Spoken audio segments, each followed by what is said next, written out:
So by April 2025, we're gonna have 100 of these.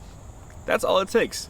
That's all it takes to get to $10,000. It's 100 of these bills right here. Now, when I break it down like that, it doesn't seem as challenging. But we all know that, if we've ever had a struggle trying to save, then saving in general is pretty challenging. But saving $10,000, most adults don't even have a savings account. At least 20% of adults in the United States, I think, do not have a emergency fund, or $1,000 that they have to their name for emergencies or just to have. The importance of having $10,000 is because I've heard that psychologically, it's the hardest barrier to break through, on your wealth journey. Because we probably all have had, at least $1,000 or $300, some hundreds of dollars. You probably bought a PlayStation, you bought a MacBook or anything. But to have it all at once, it takes a lot of discipline, and it takes a lot of just focus and depriving yourselves of certain things that you want in the moment. Or it takes you increasing your income so that way you're able to save more. But I think the best thing is better than just making more income. It's keeping more than you spend.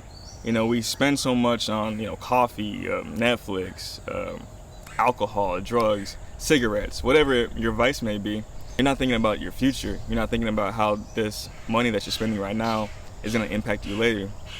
So our goal on this channel, we have one goal. First is to hit $1,000 in our Why Not Money bank account. Right now, I've put in about $291. So we're already like a third of the way there with the first goal.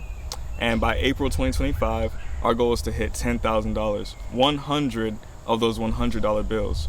People have done this like 29, I think it's 27.34. I don't know the exact number, but I'm gonna put it in a video. I'm sorry, you guys, I do these videos on the cuff. I don't really script them too much. I have key points that I wanna put down. And in the future, I may get more scripted, but I just need to get this content out to you guys so you guys can be inspired. I think you only need to save like $27 a day, about $27, $28 a day to get to $10,000 in 1 year, 365 days. You can do the math yourself.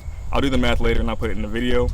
But really $27 a day, it doesn't sound like that much. I bet some of you probably spend money on fast food, like at least $14 a day, or at least like $10 a day. Or maybe you buy a beer, or maybe you buy a Black and Milds or cigarettes or something like that. That stuff adds up over time. And $10,000, once we have that, even if you don't want to become rich and your journey is not to become, wealthy or a millionaire, having $10,000 is so important because it can help you with an emergency fund. Just a couple weeks ago, my car got broken into and they stole my MacBook, the PlayStation controllers, they stole my social security card, they stole some documents from work. But that was an unforeseen occurrence, and I'm gonna tell you something else that happened just 2 weeks later as I'm on this journey. Like, I'm out in a different state. I went to a different state to do a job so I can make more money, and I'm staying with somebody, so I'm saving money, right? But as I'm staying with this person, I was taking them to our job, and as I came back, I seen a truck with some hazard lights on. So I get over into my left lane. By the way, I'm doing the speed limit. So I get over to my left lane, and by the way, it is like 6 o'clock in the morning and it's really dark and I'm going down this back road. So I'm going the speed limit, I see this truck, I go around him and I get back over and I get back into my lane, and I couldn't see whatever I hit, but I could feel it. I could definitely felt it, and it was just like, doom. And I was like, oh, whoa. And like, I started swerving and it felt like a hydroplane. If you guys have ever never hydroplaned, it's like when you go through a puddle or you're going on snow and your car starts swerving. So the way that you kind of beat a hydroplane is you take your foot off the gas and off the brake, and you turn the way that it's making you turn. So if it's making you go left, you have to turn to the left. So I was kind of like doing that, and my car, I started to try to hit the brake after I stopped hydroplaning. Like, I was just going straight now, and I was trying to slow down. But what happened was, it wouldn't stop. It was just kept on going. I was like, dang, what's wrong with my transmission? But this is all happening in less than 30 seconds, but it felt so fast. So I pushed the brake and I forced before that happened, when I hit the brake, it made me start spinning. So I turn into the spin and I do like this donut, but I go back straight and I'm slowing down a little bit now, so I put my car in the park and I hit the brake, and my car finally comes to a stop. Basically, that was a crazy car accident, right?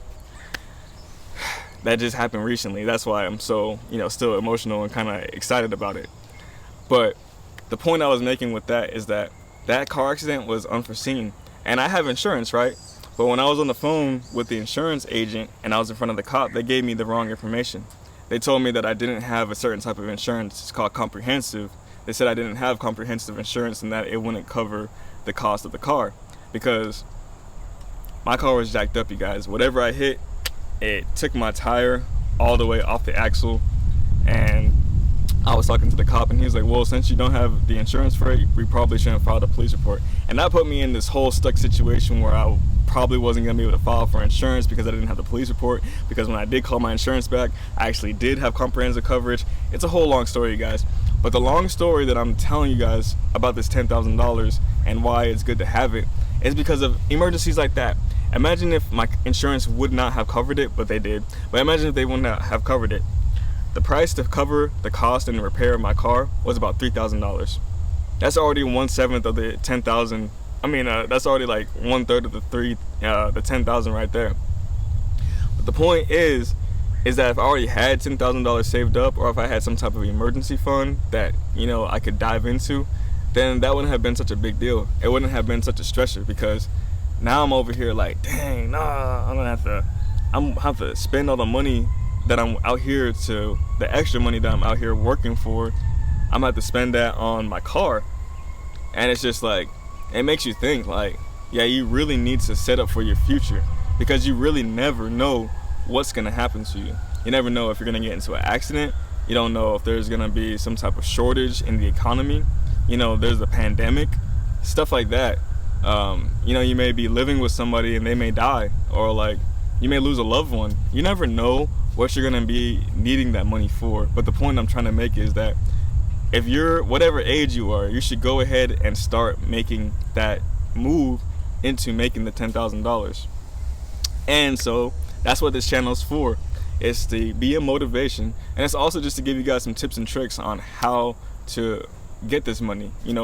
Probably ways that you're already using your money, but how you can use it in a smarter way, so you can get cash back rewards, and so you can get different things that can help you to make this money. But yeah, you guys, that's all I wanted to talk about. In this video, we're going to be talking about Apple AirTags and why they're so important to have, and how, if I had them on my stuff that got stolen, it probably wouldn't have been a pretty beneficial thing. So go ahead and click on that. If you like this video, please subscribe. I appreciate everybody who, comes through. Anyways, I hope you guys have a good day. Peace.